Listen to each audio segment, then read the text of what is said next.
Sekarang yang mana yang rasain gitu gitu. Mungkin orang nggak tahu juga latar belakang mana waktu dulu di SMK kayak gimana. Heeh. Tapi kan pasti ada temen terus misalnya join sama temen ada project apa, misalnya orang nggak pernah tahu tuh waktu SMK.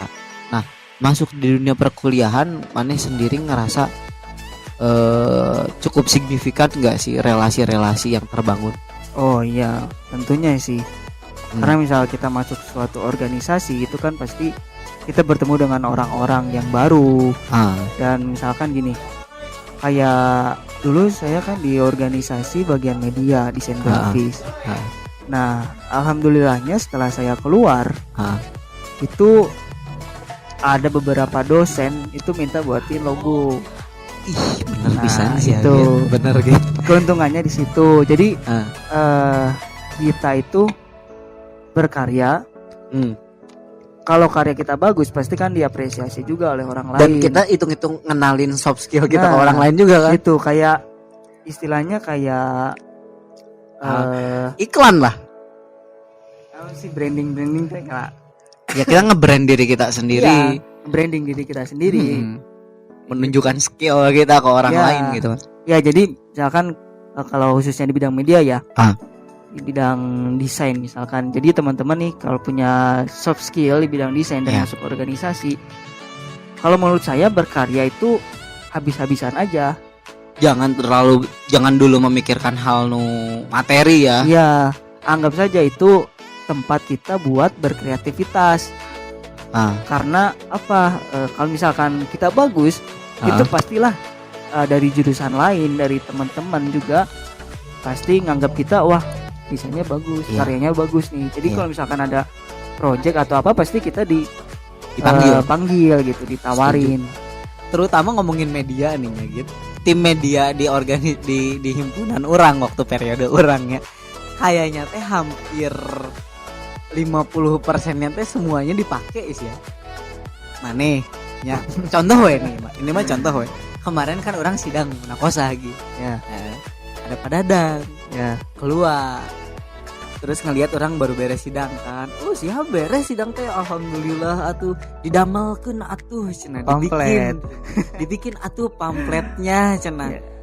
Iya Pak, ini teh biasanya mah kayak gitu, nggak tahu nih yang sekarang bikin atau enggak. Nah, orang teh bilang gitu nya. Terus pada Dadang teh ngomong gini cenah. Kan itu teman kamu ada siapa teh si Sigit cenah. Iya Pak Sigit muhun. Sigit mah nyalah kanu bidang grafis mah gitu. Iya wae aya wae Pak cenah. Ya sok pang bikinin atuh, minta bikinin ke anak ke kebaturan maneh gitu. Nah, maksud orang ya gini loh, di bawah semester bawahnya himpunannya teh ada bidang media teh. Tapi yang terngiang teh kan tim media orang gitu loh. Ya karena mungkin media yang sekarang itu kurang mengeksplor itu, dan itu balik lagi sebenarnya masuk organisasi untuk apa sebenarnya. Itu kan juga jadi tanda tanya di situ. Ya. Jadi kalau misalkan nih teman-teman masuk sebuah organisasi dan terus nggak kepikiran untuk memajukan, susah. Ya begitulah jadinya gitu. Enaknya kalau misalkan kita sudah diketahui karyanya gitu kan sama orang lain, orang lain pun juga pasti ngorder ke kita. Misalkan, betul. Saya mau bikin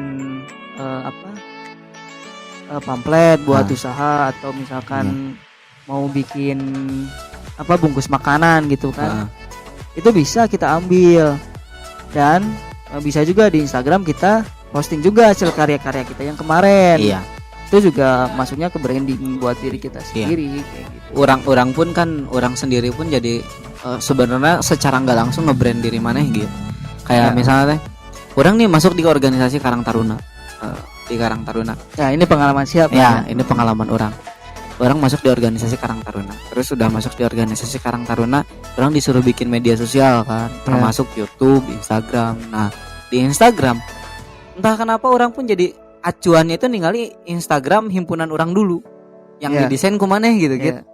Ya sampai sempat kayak iya rapi ya desainnya kayak gini-gini, pengen kayak gini. Ya akhirnya loncat kemana juga dan orang secara nggak langsung kenalin ke teman-teman orang Ya. gitu terkait karya mana gitu. Apapun itu bidangnya, coba tekuni gitu loh. Yang ingin orang sampaikan tuh tekuni aja, terlepas misalnya dari 1, dari 0, dari 2 udah bisa. Tekunin aja we dulu, nanti juga menghasilkan. Toh kerasanya Sigit sekarang juga kan. Iya. Itu maksud orang teh. Gak akan ada ruginya menurut orang. Maksudnya gimana ya? Tadi tuh kan orang terbiasanya teh di leadership gitunya, di bagian leadernya. Dan banyak hal yang orang dapetin kayak berinteraksi sama orang-orang itu kan ngadepinnya beda-bedanya. Ada yang orang yang agak tertutup, terus ngadepinnya harus kayak gimana. Cewek sama cowok aja udah beda. Belum cewek jenis seperti apa, cowok jenis seperti apa. Itu tuh beda-beda orangnya tuh. Nah dari situ orang belajar kayak memanage tentang apa sih yang sebenarnya dibutuhkan personality yang ada di anggota organisasi itu tuh, niatnya itu kemana. Akhirnya orang memaklumi gitu, kayak tadi ada orang yang masuk ke organisasi karena emang pengen mencari materi. Oke, orang maklumi, orang arahkan kemana, bagusnya kemana, orang kasih gagasan yang sesuai dengan apa yang diniatkan sama dia. Ada yang ingin mencari pengalaman, ya orang motivasiin dari segi pengalaman ya gitu. Ada yang pengen nyari relasi, misalnya yang nyari relasi, ya kalau misalnya orang yang masuk organisasi tersebut dan mencari relasinya, jujur buat organisasi ini sendiri juga sebenarnya tumbuh untuk mencari relasi. Ya betul, tumbuh untuk mencari relasi. Dan mungkin dari organisasi ini di periode-periode sebelumnya udah membangun relasi, tinggal dilanjutkan misalnya kayak gitu. Jadi relasi ada yang udah ada yang emang ditumbuhkan kembali gitu, diteruskannya beda-beda lah ya kondisinya. Nah itulah yang akhirnya membuat orang ada koneksi gitu sama orang lain. Koneksi sama orang lain tuh maksudnya apa? Misal nih orang dari PMII misalnya, PMII karena di orang-orang di PMI itu beragam gitunya. Ada yang dia latar belakangnya corak pemikirannya ke NU, ada yang corak pemikirannya ke Muhammadiyah, ada. Nah terus mereka pun punya jenjang organisasi di luar PMI itu.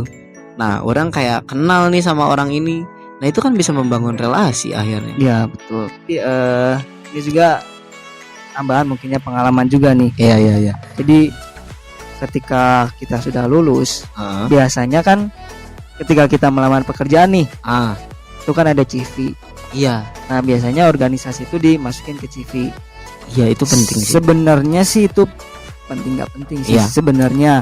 Karena beberapa kali saya sempat melamar pekerjaan, organisasi itu nggak ditanya. Sebenarnya lebih ditanya ke soft skill sebenarnya. Mungkin bisa juga sih dipertimbangkan organisasi. Ya, jadi bahan pertimbangan juga jadi ada. Bahan pertimbangan.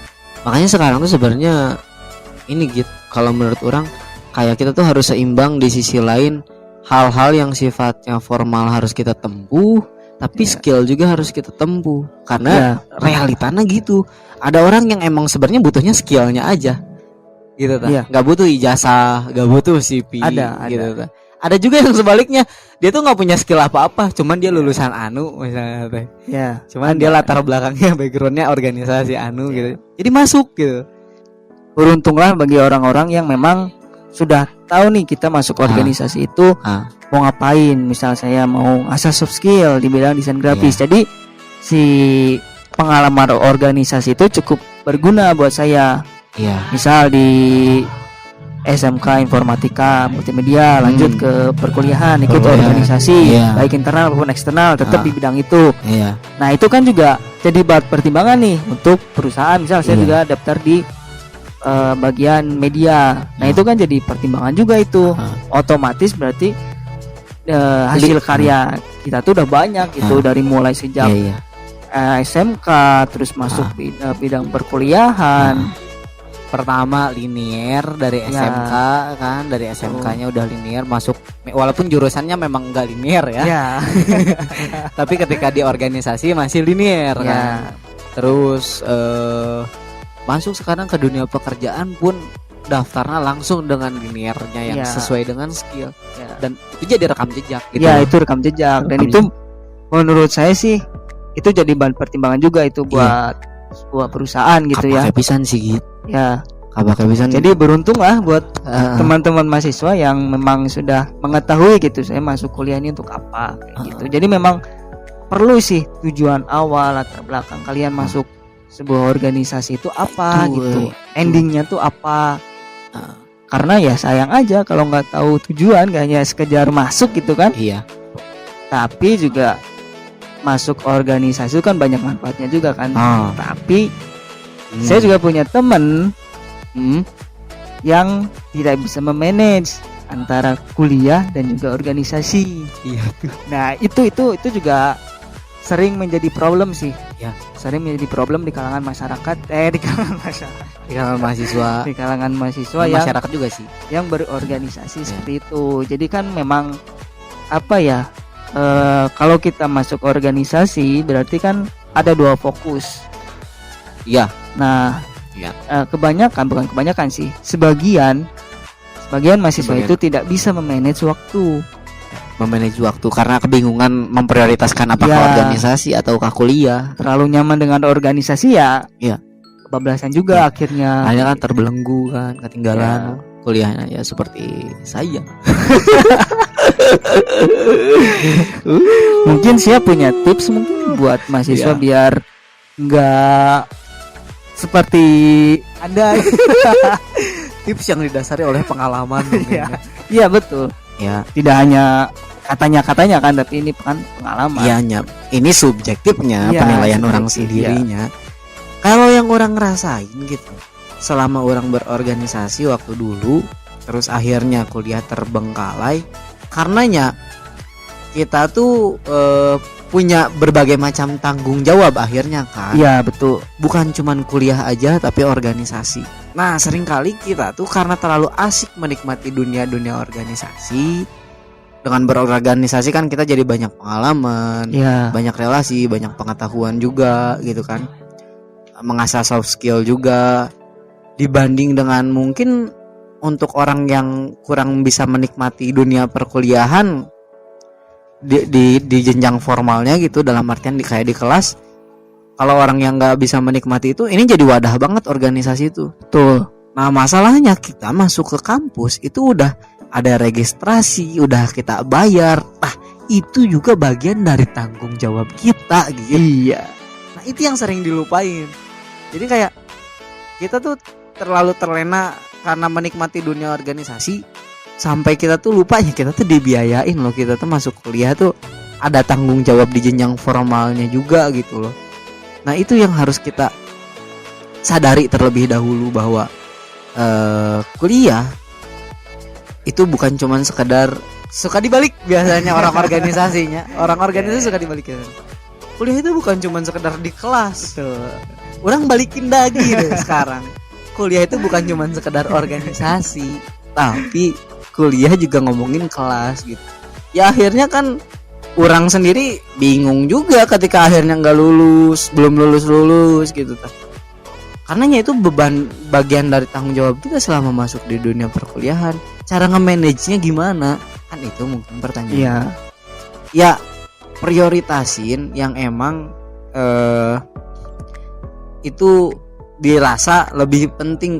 Ukur deh waktunya, ukur takaran kepentingannya kamu menggeluti hal tersebut. Misalnya nih kuliah, kita punya dispensasi 3 kali kuliah nggak masuk misalnya karena izin apa itu kan kita udah dikasih dispensasi kan, kita Ya. bisa manfaatin itu buat hal-hal yang sifatnya penting di luar kelas. Begitupun sebaliknya gitu.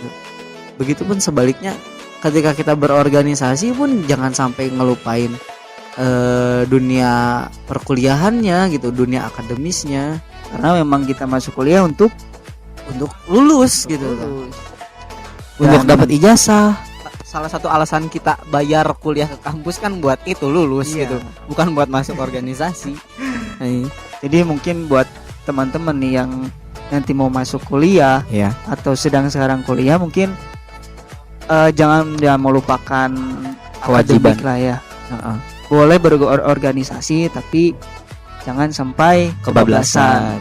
Ya, jangan sampai kebablasan. Intinya sih itu sih. Cara nge-manage-nya kamu emang harus pinter-pinter bagi waktu. Kalau perlu kayak bikin diagram, bikin apa? Diagram per hari itu kamu kegiatannya apa aja. Terus dibagi-bagikan waktunya per minggu, per bulan. Kalau bisa kan kamu harus punya goals, target. Kamu kayak gimana nanti di kuliah. Terus di organisasi capaiannya sampai mana. Nah, orang kan jadinya suka lupa juga. Ya, Gara-gara terlalu menikmati di organisasi nate. Keenakan nggak kerasa udah 2 periode. Kan udah bukan haknya lagi sebenarnya ya 2 Iya. periode itu.